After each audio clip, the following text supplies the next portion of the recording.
ગૃહસ્થાશ્રમમાં એટલા દોષો છે, તમે પ્રવેશ ન કરો ભગવતી. આમણે કહ્યું કે નહીં, પ્રવેશ તો મારે ગૃહસ્થાશ્રમમાં કરો ને મહાદેવજી સાથે જ વિવાહ કરવા છે. અંતે સપ્તર્ષિઓ આવ્યા છે. સપ્તર્ષિઓ આવીને કહ્યું છે કે આપ કોના કારણે આ તપ કરો છો? નારદે આવીને તમને સમજાવ્યા છે, તમે નારદનું માનો છો. નારાયણ સાથે વિવાહ કરી લ્યો. અવગુણોની ખાણ એટલે મહાદેવ છે, અને ગુણોનું ભવન એટલે બીજા કોઈ નહીં, સાક્ષાત વિષ્ણુ ભગવાન છે. તમે વિષ્ણુ ભગવાન સાથે લગ્ન કરી લ્યો. બધાએ કહ્યું નારદ કૂટવાદી ચ પરચિત્ત પ્રમંથક. નારદ છે કૂટવાદી છે, અને કૂટવાદી છે એટલે કોઈને કોઈને ફસાવી દે, બધાનું ચિત્ત પરિભ્રમણ કરી નાખે, બધાના ચિત્તને બદલાવી નાખે એવા છે.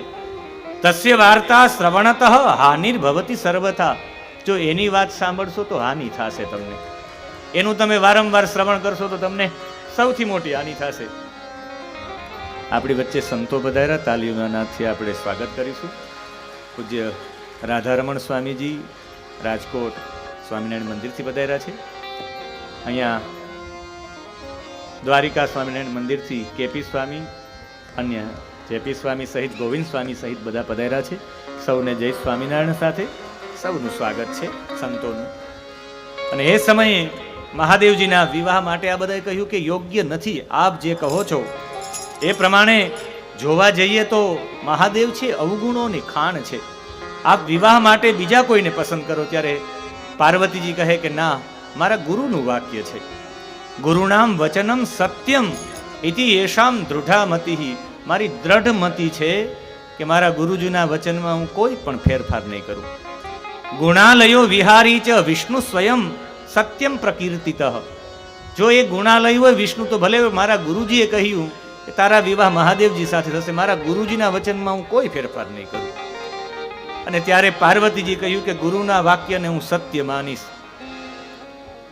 સૂર્ય કદાચ પશ્ચિમમાં ઉગી શકે, ઉદયતી યદિ ભાનુ પશ્ચિમે દિગ વિભાગે, પ્રચલતી યદિ મેરુ શીતતામ યાતિ વહ્નિ. કદાચ મેરુ શિખર છે એ ચાલી શકે, શીતતામ યાતિ વહ્નિ, શીતળ વસ્તુ કદાચ ગરમ થઈ શકે. વિકસતી યદિ પદ્મમ પર્વતાગ્રે શિલાયામ, કદાચ પર્વતના ઉપરના ભાગમાં કમળ પણ વિકસિત થઈ શકે, ખીલી શકે. ન ભવતી પુનરુક્તમ ભાષિતમ સજ્જનાના. સજ્જન વ્યક્તિ જે બોલે એમાંથી પછી ફરે જ નહીં. મેં મારા ગુરુજીના વચન પ્રમાણે હું લગ્ન કરીશ એમની સાથે. અને અંતે બધા જતા રહ્યા પછી શંકર ભગવાન પોતે આવ્યા છે ભોળાનાથ. જે મારું પાત્ર બનવાનું છે એની પરીક્ષા તો લઈ લો. મહાદેવજી પોતે આવ્યા છે, બ્રહ્મચારી બનીને આવ્યા છે. બ્રહ્મચારી બનીને આવી સૌથી પહેલી એમણે પરીક્ષા લીધી છે. એમણે કહ્યું કે તમે જો ખરા અર્થમાં મહાદેવજીના પત્ની બનવા માંગતા હોય તો મહાદેવની પત્ની તો એ બની શકે કે જે અગ્નિમાં સમાહિત થઈ જાય. તમે અગ્નિમાં સમાહિત થઈ જાવ તો અમે માનીએ બધા લોકો કે તમે ખરા અર્થમાં એના પત્ની જ છો ને સતીનો જ બીજો અવતાર છો.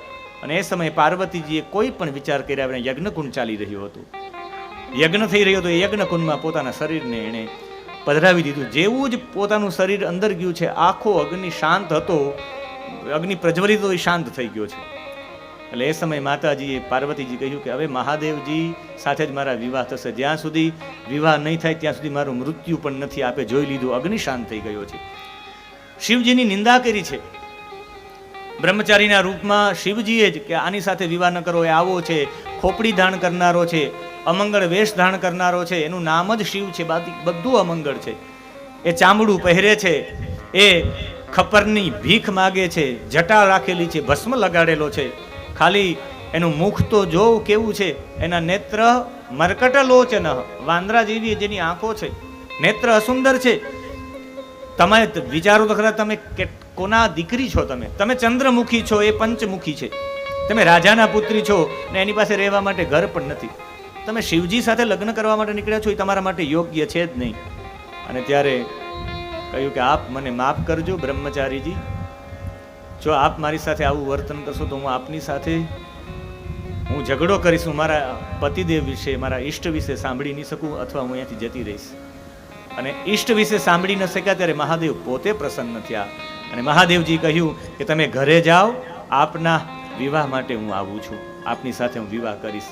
હવે ઘરે જઈને સાધના કરો. પાર્વતી જતા રહ્યા ત્યારે બધા દેવતાઓએ મહાદેવજીની સ્તુતિ કરી કે પ્રભુ આપે અમારું સાંભળ્યું છે, અમે તમારા શરણે છીએ, આપ હવે ઝડપથી તૈયાર થાવ. વિષ્ણુ ભગવાન આદિ બધા કહે કે વિવાહ માટે પ્રભુ તૈયાર થાવ, અમારી આજ્ઞાને શિરોધાર્ય નહીં હૃદયસ્થ કરો. અને વિવાહ માટે આપનાથી જ શ્રદ્ધા અને વિશ્વાસ આ બંનેનો સુમેળ થશે, ત્યારે તર્ક નામનો રાક્ષસ મરશે, તારકાસુર મરશે. એટલે આપ વિવાહ માટે તૈયાર થાવ. બધા દેવતાઓએ મહાદેવજીની સ્તુતિ કરી છે. દેવ દેવ મહાદેવ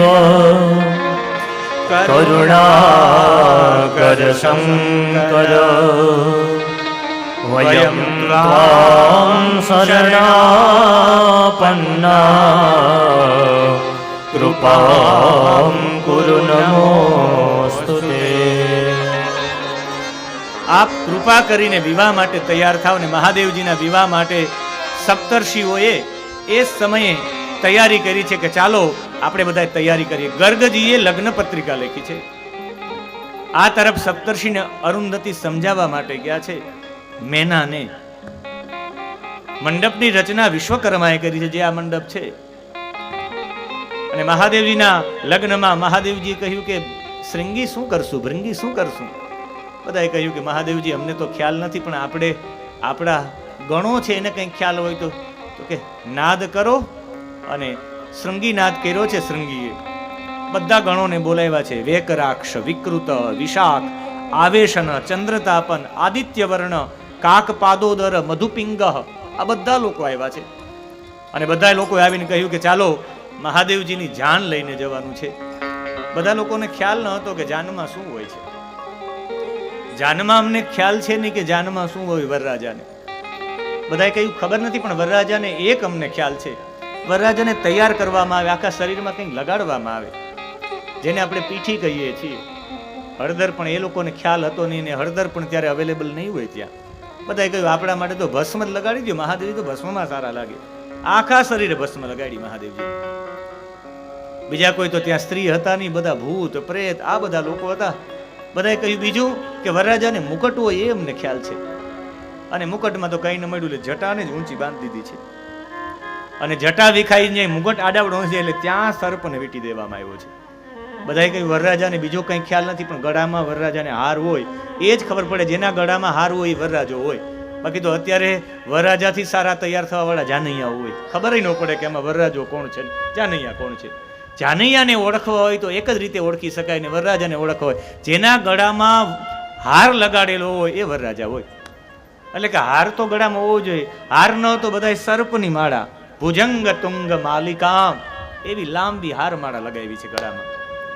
અને એ જ એવી હાર માળા પહેરાવી છે કે આપણે આજ કરી. હવે બધાએ કહ્યું કે બીજું કંઈ ખબર નથી, પણ અત્યારના સમય પહેલા તો, અત્યારે તો ખબર નહીં, પણ પેલા વરરાજાઓ કપડાઓ પહેરતા તો એમાં એક પટ્ટો પણ પહેરતા. એટલે કમરપટ્ટા માટે પણ વ્યાગ ચર્મ ને એમના ઉપર પછી પાછો સર્પનો પટ્ટો, કાનમાં કુંડળ હોવા જોઈએ, વીછીઓ લગાવ્યા છે. અને બધાએ કહ્યું ખબર નહીં જાનમાં કેવી રીતે જવું જોઈએ, કે જાનમાં ફોર્ચ્યુનર કે ઇનોવા કે એવી ગાડી હોવી જોઈએ. અહીં તો કંઈ હતું નહીં. કહ્યું કે આપણા માટે તો નંદી જ છે. અને એ જ સમયે નંદી ઉપર સવાર થયા છે મહાદેવજી. અને મહાદેવજીએ પોતાના તમામ ભક્તોને શંખનાદ કરીને બધાને બોલાવી લીધા છે કે આવી જાઓ બધા લોકો. અને જેવા જ બધા આવ્યા, 1 કરોડ લોકો, ભૂત લોકો આવ્યા છે. 1 કરોડ લોકો. આખો એક અધ્યાય છે જાનમાં કોણ કોણ હતું એના માટેનો, આખો એક અધ્યાય. કેટલા કેટલા કરોડો લોકો, એના નામો સહિત છે. પણ એટલું તો લાંબુ વર્ણન નહીં કરવું, આપણે સીધા લગ્નમાં જવું એટલે. અને એ સમયમાં 3 કરોડ પ્રમથ લોકો આવ્યા. 3 કરોડ પ્રમથો હતા. વીરભદ્ર 64 કરોડ પોતાના ગણને, 64 કરોડના ગણયુક્ત વીરભદ્ર આવ્યા છે. રોમજ 3 કરોડને લઈને આવ્યા છે શિવ ભક્તોને. વિશાખ નામના ગણનાયક હતા, એ પોતાના 4 કરોડ ગણને લઈને આવ્યા. પારિજાત નામના જે શિવ ગણનાયક હતા, એ 9 કરોડ પોતાના ગણોને લઈને આવ્યા છે. અશની, ભાનુક એ બધા તો પોતાના 64,000 ગણોને લઈને આવ્યા છે. એમાં જેટલા વીર લોકો હતા, આપણે કહેવાય ને 52 વીરને, એવા એ 52 વીરો એક એક વીર 8-8 કરોડને લઈને આવ્યા હતા. તુંબરુ આવ્યા હતા, નારદ આવ્યા હતા, હા હુહુ નામના ગંધર્વો આવ્યા હતા. આ બધા આવ્યા હતા, ને જે બધા આવ્યા હતા આ બધાને જોવા જેવા હતા. એના ચરિત્ર માટે બતાવ્યું છે કે ભગવાનની જાનમાં જે આવ્યા હતા એનું ચિત્ર કેવું હતું, એ બધા કેવા લાગતા હતા? કોઈને હાથ નહીં, કોઈને પગ નહીં, અને એ એવા બધા હતા કે કોઈને જોઈને પણ લાગે કે આ કેવા છે, ને બધા જાનની અંદર પહોંચ્યા છે. કોઈના હાથ જોવો તો હાથ નહીં, કોઈ એક આંખ વાળો, કોઈ આંખ વિનાનો, કોઈ પગ વિનાનો, બધા વિકૃત મગજના હતા, વિકૃત એના અંગો હતા, એવા હતા. અને બધા કોઈ લોકોએ ચલમ લગાવી, ચલમની શર્ટ લગાવીને ફૂંક મારી ઉપર. આ તો બધા ભૂત પ્રેત ને આ બધા લોકો હતા. અને આખી જાન ગઈ છે ભૂત પ્રેતો સાથે. મહાદેવજી કે આપણે નંદી ઉપર બેસશું, અને મહાદેવજી નંદી ઉપર ચડ્યા છે, ઉભા રહ્યા છે ત્રિશૂળ લઈને.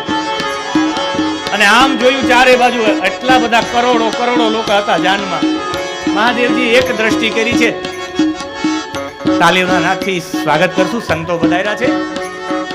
આમ દ્રષ્ટિ કરી છે. મારે તમને 5 મિનિટ માટે કૈલાસ લઈ જવા છે. અહીંયા જ્યાં મહાદેવજીની જાન હતી, મહાદેવજીએ પોતે જાનમાં મોટા ભાગના લોકો ઘોડા ઉપર બેસે. ઘોડો કામનું પ્રતીક છે. મહાદેવજી કહે હું ગૃહસ્થાશ્રમમાં પ્રવેશ કરું, પણ કામ માટે નહીં. હું ગૃહસ્થાશ્રમમાં પ્રવેશ કરું, નંદી એટલે ધર્મનું પ્રતીક, હું ધર્મ માટે ગૃહસ્થાશ્રમમાં પ્રવેશ કરું છું. એટલે ભગવાન નંદી ઉપર બેઠા છે. ભગવાન ઉલટા થઈ ગયા. લગ્ન કરવા જાવ ત્યારે આપણો દ્રષ્ટિકોણ આપણા પરિવાર ઉપર હોવો જોઈએ. મોટા ભાગના લગ્ન કરીને પોતાના મા બાપને પગે ન લાગે, ને સાસુ સસરાને કહે પપ્પા મમ્મી ક્યાં જશું ફરવા યાત્રામાં. બધાની દ્રષ્ટિ સાસુ સસરા તરફ હોય. મહાદેવજી બતાવે દ્રષ્ટિકોણ પરિવાર સામે રાખો. એટલે મહાદેવજીએ ભૂત પ્રેતની સામે દ્રષ્ટિ કરી. મહાદેવજી કહે લગ્નમાં જાઓ ત્યારે પીઠી ના જોડો, એ તો કામ ઉત્પન્ન કરનારું છે, વધારે પડતું ઉજળું બનનારું છે. પોતાના શરીરને વૈરાગ્ય સાથે રાખો, તો ગૃહસ્થાશ્રમ, પછી વાનપ્રસ્થાશ્રમ, અને પછી સંન્યાસાશ્રમ. આનંદ તો આવશે. તમારો ગૃહસ્થાશ્રમ વૈરાગ્ય યુક્ત છે. મસ્તકમાં જટા વીંટી નાખી છે. મહાદેવજી કહે કે તમારા મસ્તકના વિચારો કાળ દ્વારા બંધાયેલા હોય. સર્પ કાળનું પ્રતીક છે. ગળામાં સર્પ છે, કાળનું પ્રતીક છે. કાળને મસ્તકમાં જ રાખો. મારું મૃત્યુ ક્યારે છે એ આપણા વિચારમાં જ હોવું જોઈએ, તો રોજ જીવવાનો આનંદ આવે. તમને કોઈ દે તમારે 3 દિવસ પછી મરી જવાનું છે, તત્કાલ ભજનમાં લાગી જાવ. 3 દિવસ રોજ આપણે મરવાનું છે એવા વિચાર સાથે જાય, એનું જીવન ધન્ય બની જાય છે. અને એ બધા જાનમાં નીકળ્યા છે. અને જાનૈયાઓમાં અમારે લખે છે લાલુજી મહારાજ કે આખી જાન કેવી હતી. એમાં બધા જે લોકો આવ્યા હતા જાનના જાનૈયાઓને જેવા જેવા હતા. એમાં કોઈ લોકોએ ભાંગ ખાધી હતી એમ નહીં, કોઈએ મુખમાં ગોળો ચડાવ્યો હતો. ગોળો ચડાવ્યો હતો મુખમાં. કોઈએ ભાંગ ખાધી હતી અને એ પણ નશામાં હતો. કોઈએ ગાંજો ફૂંક્યો હતો. એટલે અમારા લાલુ મહારાજજી કહે છે કોઈ ગંજેરી ભંગેરી આવ્યો છે, કોઈ ગંજેરી ભંગેરી આવ્યો છે, કોઈ ગંજેરી ભંગેરી આવ્યો છે, કોઈ ગંજેરી ભંગેરી આવ્યો છે. હરે ભૂતડા ને પ્રેતડા લાવ્યો છે, હરે ભૂતડા ને પ્રેતડા લાવ્યો છે, હરે ભૂતડા ને પ્રેતડા લાવ્યો છે, હરે ભૂતડા ને પ્રેતડા લાવ્યો છે. કોઈ ગંજેરી કોઈ ભંગેરી, કોઈ ગંજેરી ભંગેરી આવ્યો છે, કોઈ ગંજેરી ભંગેરી આવ્યો છે. આ જાન કેવી હશે આપણી વચ્ચે આવે છે. આખી જાનને લઈને મહાદેવજીની જાન આપણે બધા પ્રત્યક્ષ રીતે માણીએ એવા ભાવ સાથે મહાદેવજી પોતાની જાન સાથે આપણા સૌની વચ્ચે પધારે છે.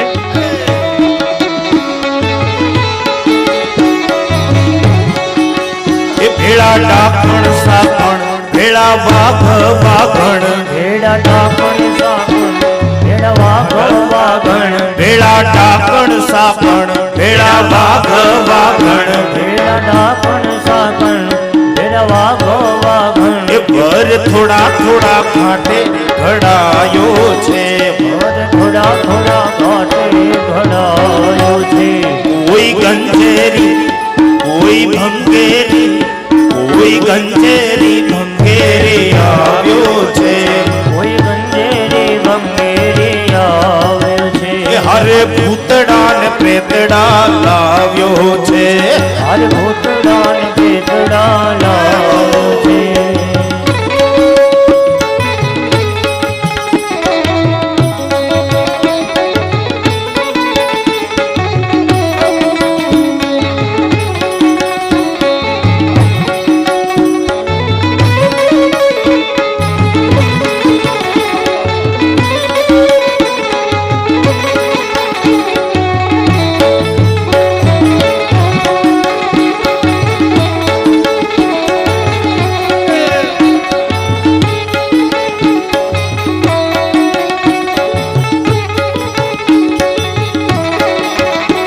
કર ડમરું સોહાય ભૂત ભેળા ભેળા ગાય, કર ડમરું સોહાય ભૂત ભેળા ભેળા જાય, કર ડમરું સોહાય ભૂત ભેળા ભેળા ગાય, કર ડમરું સોહાય ભૂત ભેળા ભેળા એ ગાય. જાણે થાનક થઈ નાચે ભવાયો છે, જાણે કનક થઈ નાચે ભવાયો છે, કોઈ ગંજેરી કોઈ ભંગેરી કોઈ ગંજેરી ભંગેરી આવ્યો છે, કોઈ ગંજેરી ભંગેરી લાવ્યો છે, રે ભૂતડા ને પ્રેતડા આવ્યો છે, અરે ભૂતડા ને પ્રેતડા લાવ્યો છે.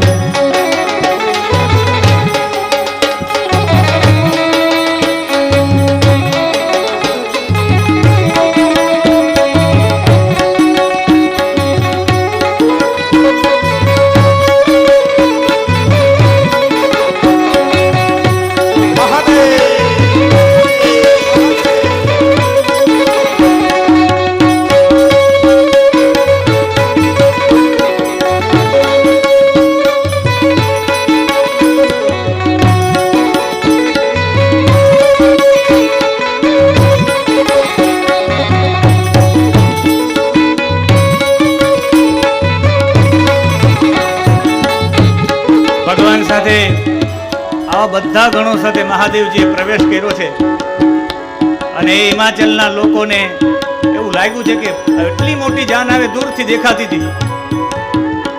ક્યાંકથી ધુવાડા નીકળે, ક્યાંકથી કોઈ નૃત્ય કરતા કરતા એ ભૂતો પ્રેતો પ્રમથો આવતા હતા. શિવ પુરાણમાં કથા એવી છે કે મેનાએ આમ ઉપરથી જોયું છે કોણ આવે છે. રામચરિતમાનસમાં અલગ કથા છે. અને જ્યારે પહોંચ્યા છે ત્યારે તો બધા દેવતાઓ પણ આવ્યા છે કે ભૂત પ્રેતો સાથે નહીં, બધા પોતપોતાના વાહનો લઈને આવ્યા છે. એમાં ભગવાન નારાયણ વિષ્ણુ બધાયરા છે. બધાએ કીધું વરરાજો તો આ જ હોય. કોઈ તો સ્વાગત કરી નાખ્યું, આપ જ છો વરરાજા? ભગવાન કે હું તો જાનૈયો છું, વરરાજો પાછળ આવે. બધા કે જાનૈયા આવા હશે તો વરરાજો કેવો હશે? ક્યાં તો એની સાથે સાથે ઇન્દ્ર બધાયરા છે. બધાએ કીધું વરરાજો આ જ હોય. તો કે હું વરરાજો નહીં, હું જાનૈયો છું, વરરાજો તો પાછળ આવે છે. એવું થયું કે વરરાજો કેવો હશે?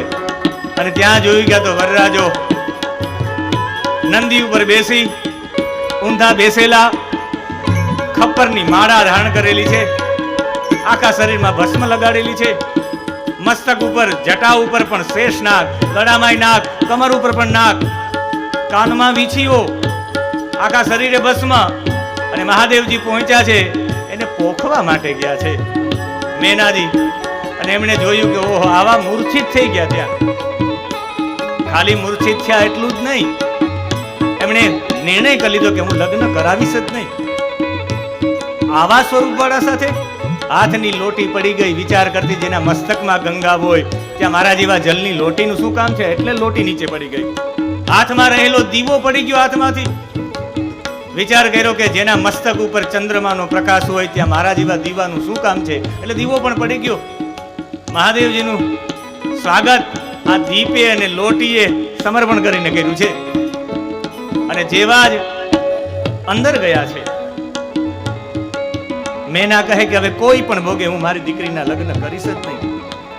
અને બધા એને સમજાવે કે તમારે કોઈ પણ ભોગે દીકરીના વિવાહ તો કરવા જ જોઈએ. જો તમે નહીં કરો તો કેવી રીતે ઉત્પન્ન થશે કુમાર? અને દેવતાઓનું કેવી રીતે હલ થશે સમાધાન. ને એ સમયે તર્ક કર્યા છે કે કદાચ જે થવું હોય એ થાય, પણ હું મારી દીકરીને પરણાવીશ નહીં. અહીંયા જાન આવે ત્યાં સુધીમાં આપણે આ સંવાદ પૂરો કરી લઈએ. એ જાન અહીં ઉપર આવે ને વિવાહ થાય. 12 થી 12:15 સુધી આપણે વિવાહ છે ને પછી વિશેષ પધારેલા અતિથિઓ સંતો એ બધાનું સ્વાગત થાય. પણ 5 મિનિટ માટે શિવજીની જાનમાં જે વ્યક્તિ પોતે હોશ સાથે ઊભો થઈ અને સેજ નૃત્ય કરી નાખે એને કોઈ જન્મમાં ભૂત પ્રેત બનવું ન પડે. ભૂત પ્રેત નાચે છે એમ નહીં. જેને આવતા જન્મમાં ભૂત પ્રેત ન થવું હોય, આ જન્મમાં ભૂત પ્રેત ન થવું હોય, એક વખત ઊભા થઈ અને એક ઠુમકો લગાવે શિવજીના વિવાહમાં. જેને લગાવવો હોય ત્યાં ઊભા થઈને ખાલી પોતાના સ્થાનમાં જ એક વખત શિવજીના વિવાહના માન માટે તમામ લોકો આપણે ઊભા થઈ જઈએ અને આ નાગેશ્વરની ભૂમિમાં, આ દ્વારિકાની ભૂમિમાં એક નૃત્ય શિવજીના વિવાહનું આપણે પણ કરીએ. હે હો અંગ ચોળી છે રાગ, ચર્મ પહેર્યો છે વાગ. અંગે ચોળી છે રાગ, ધર્મ પહેર્યો છે કાગ. અંગ ચોળી છે રાગ, ચર્મ પહેર્યો છે વાગ. અંગ ચોળી છે રાગ, કર્મ ચોર્યો છે કાગ. શિર ક્ષીણ ચંદર શોભાવ્યો છે. શ્રી ક્ષીણ ચંદ્ર સોહાવ્યો છે. શિર ચણ ચંદર શોભાવ્યો છે. શ્રી ક્ષીણ ચંદ્ર સોહાવ્યો છે. કોઈ ગંધેરી કોઈ ભંગેરી, કોઈ ગંધેરી ભંગેરી આવ્યો છે. કોઈ ગંધેરી ભંગેરી આવ્યો છે. હવે લોકો બેસી જાજો જેને બેસવું હોય. આપણે શિવજીના વિવાહમાં જઈએ એવા ભાવ સાથે ખાલી જઈ આવ્યા નહીં, એક નૃત્ય પણ કરી આવ્યા. અને આવી જાનને જોઈ એટલે ના પાડી દીધી છે કે હું કોઈ પણ ભોગે મારી દીકરીને પરણાવીશ નહીં. શા માટે નહીં પરણાવીશ? કે એના ભેગા તો ભૃગી, રીટી, દીપાત્મા, ભાનુ, પ્રમદ, વીરભદ્ર, શાકિની, ડાકિની, યાતુધાન, વૈતાલ, બ્રહ્મ રાક્ષસ, ભૂત આવા લોકો છે. કોઈના 5 મુખ, કોઈના 3 મુખ, કોઈના 3 નેત્ર, કોઈના હાથમાં પિનાક, કોઈના હાથમાં ત્રિશૂલ, કોઈ લંગડા, કોઈ દાઢી મૂછ વિનાના, કોઈ દાઢી મૂછ વાળા. સામૈયું કરે તો એ કેમ કરે? આવી જાન હતી અને જાનને પછી બેસાડી છે. બધા ભૂતોને શાંત કર્યા છે કે બેસો આ તરફ. ભૂતો પણ શાંત થયા અને બધા લોકોએ એમને બેસાડ્યા છે. આ સમયે સપ્તર્ષિઓ મનાવવા માટે ગયા છે. મેના કહે કે હું કોઈ પણ ભોગે મારી દીકરીને પરણાવીશ નહીં. આવા વ્યક્તિને પરણાવવા કરતા તો મારો ગર્ભ નાશ કેમ ન પામી ગયો? અને એની દીકરીને રડતા રડતા મેના બોલ્યા છે, તે સોનાને છોડીને કાચને પસંદ કર્યો છે, આને પસંદ કર્યો, એના માટે તે 60,000 વર્ષ તપ કર્યું. તે ચંદનને છોડીને કાદવને પસંદ કર્યો, તે હંસને છોડીને કાગડાને પસંદ કર્યો છે, તે ગંગા જળને છોડીને કૂવાના જળને પસંદ કર્યું છે, તે ચોખાને છોડી અને ફોતરાને પસંદ કર્યા છે, તે ઘીને છોડી અને મીણના તેલને પસંદ કર્યું છે, તે સિંહની સેવા છોડીને તે શિયાળની સેવાને પસંદ કરી છે. સિંહ સેવામ તથા મુક્ત્વા શૃંગાલ સેવિતસ્વયા બ્રહ્મ વિદ્યા તથા મુક્ત્વા કુગાથા ચ શ્રુતા સ્વયા. સિંહ સેવામ તથા મુક્ત્વા, તે સિંહની સેવાને છોડી અને શૃંગાલ સેવિતસ્વયા, તે શિયાળની સેવા કરી છે. બ્રહ્મ વિદ્યામ તથા મુક્ત્વા, તે બ્રહ્મ વિદ્યાને છોડી કુગાથા ચ શ્રુતાત્વયા, તે ન સાંભળવાની કુગાથા સાંભળી છે. હું મરી જઈશ પણ મારી પુત્રીને પરણાવીશ નહીં. હિમવાન સમજાવે, હિમાચલ સંભળાવે મેનાને. અને અંતે સપ્તર્ષિઓએ મનાવ્યા, મહાદેવજી તમારું મૂળ સ્વરૂપ પ્રગટ કરો, બાકી લગ્ન નહીં થાય. અને મહાદેવજીએ નિરીક્ષણ કરવા માટે મૂળ સ્વરૂપ પ્રગટ કર્યું. કર્પૂર ગૌરમ કરુણાવતારમ. એ સુંદર મહાદેવજી પ્રગટ થયા. ધવલ આખો રંગ. મહાદેવજી કાળા જ નથી હો, મહાદેવજી કર્પૂર જેવા ગોરા છે. જે મહાદેવને ચિત્રે, મહાદેવ જેટલું ગોરું કોઈ છે જ નહીં. આટલા કર્પૂર ગૌરમાં એટલો બધો ગૌર વર્ણ છે એનું નિરીક્ષણ કર્યું છે. એમને પોખી અને લઈ આવ્યા છે લગ્ન મંડપમાં. લગ્ન મંડપમાં વિવાહ કરવા સમયે કન્યાને પણ બોલાવવામાં આવ્યા છે. માં પાર્વતીજી પધાર્યા છે ને ત્યારે ગોત્રનો ઉલ્લેખ થયો કે ગોત્રોચ્ચાર હસ્તમેળાપ કરવો હોય તો ગોત્રોચ્ચાર તો કરવો પડે ને. શિવનું ગોત્ર કયું છે? હજુ કંઈ બોલે ત્યાં તો નારદજી આવીને કહ્યું કે શિવનું ગોત્ર ઓમ છે, અને જેનું કોઈ ગોત્ર ન હોય એના બે ગોત્રો કહેવામાં આવે છે, એક ઓમ અને એક અચ્યુત. જેનું કોઈ ગોત્ર ન હોય એ મોટે ભાગે અચ્યુત અથવા ઓમ ગોત્ર કહે, અને બાકી આપણે બધા છે આપણા બધા માટે કશ્યપ ગોત્ર છે. આપણે કશ્યપમાંથી ઉત્પન્ન થયેલા છે. અને જ્યારે એ સાથે બધા લોકો આવ્યા ત્યારે લગ્ન વિવાહ માટે પ્રસ્તાવ મૂક્યો છે અને પાણી ગ્રહણ થયું છે. માં પાર્વતી પધાર્યા છે અને પાણી ગ્રહણમાં પોતાનો હાથ લઈ અને પિતાજીએ પોતાનો હાથ હિમાચલે મહાદેવના હાથમાં પાર્વતીજીનો હાથ આપ્યો છે. इमां कन्यां तुभ्यमहं ददामि परमेश्वर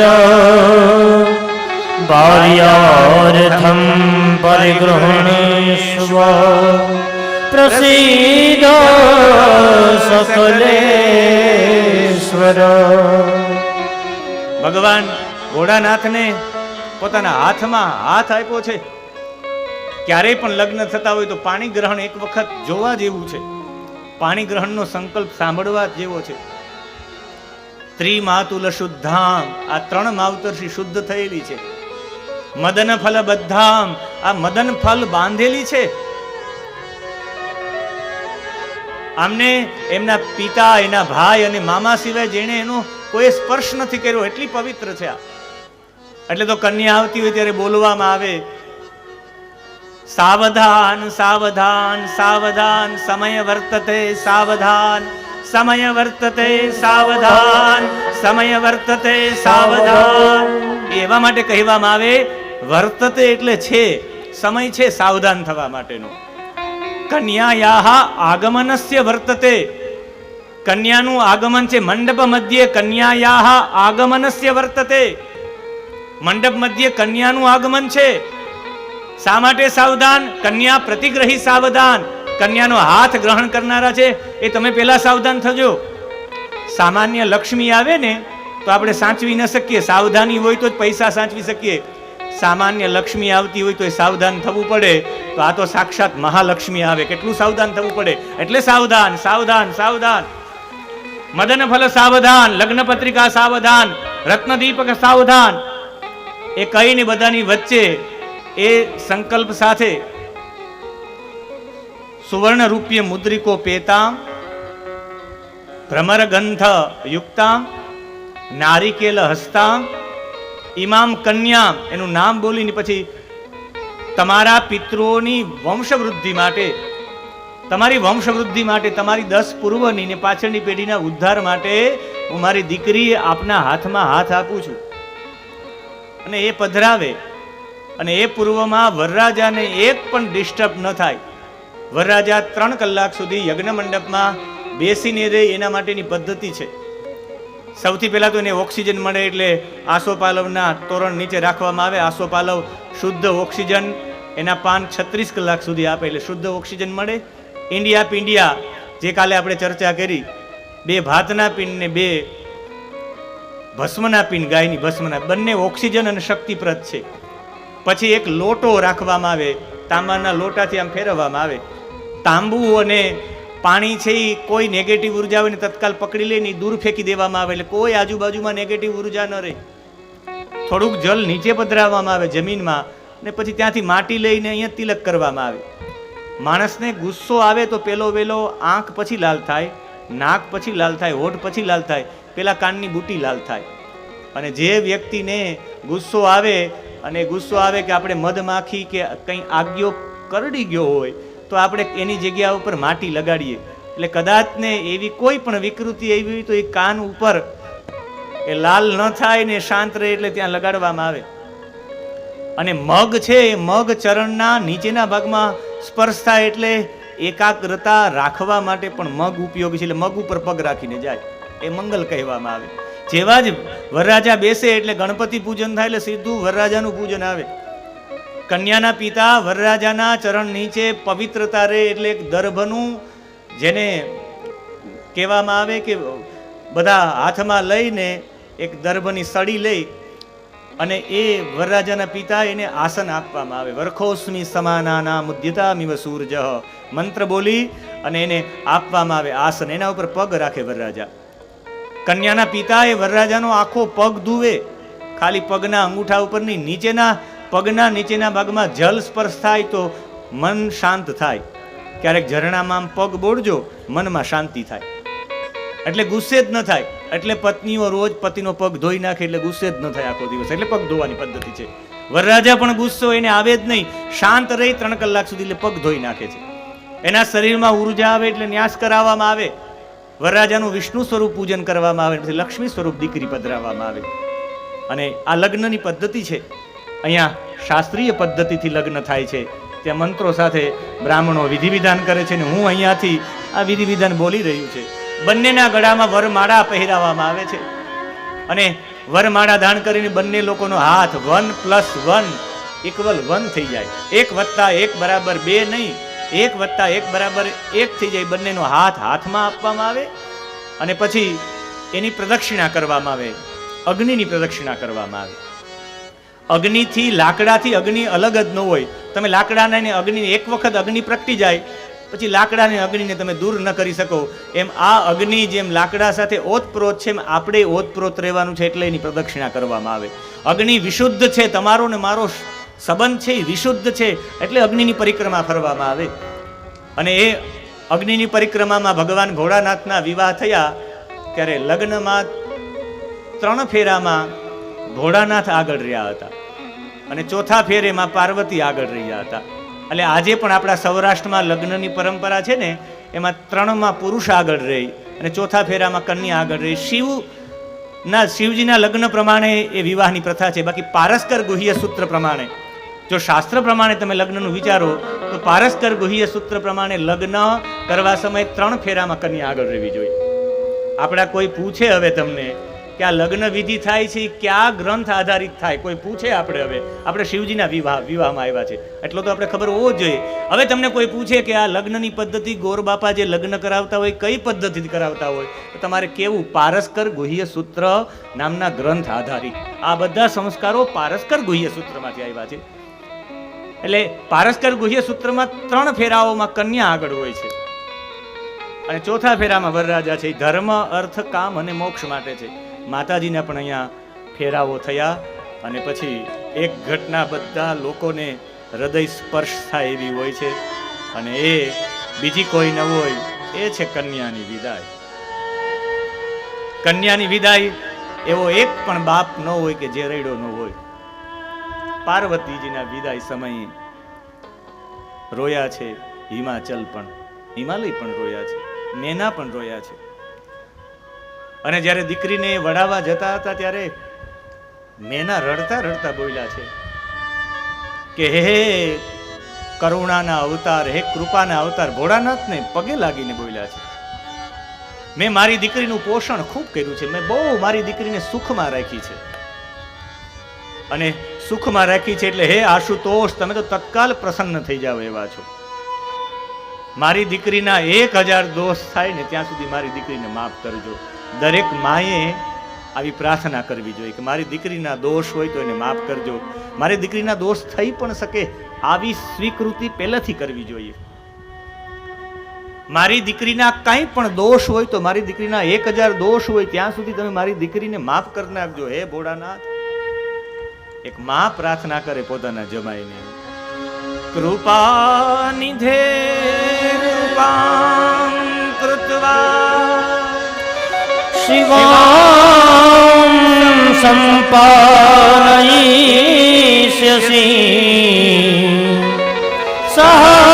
સહસ્રદોષં પાર્વત્યા આશ્રિતોષમિષ્યસી.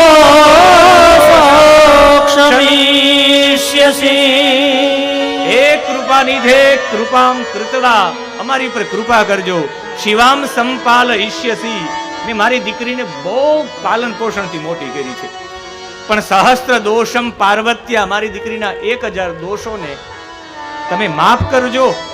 આશુતોષ ક્ષમિષ્યસી, મારી દીકરીના દોષને માફ કરજો.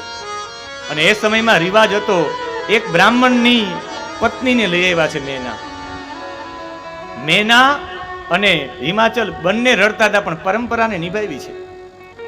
રડતા રડતા બંને લોકોએ કહ્યું, અત્યુચ્ચૈહિ રોદનમ કૃત્વા, અતિ ઊંચા સ્વરે રડ્યા છે, જેને કહેવાય કે આમ રાડો પાડી પાડી રડ્યા છે, જેને આપણે કહીએ ને પોક મૂકીને રડ્યા છે.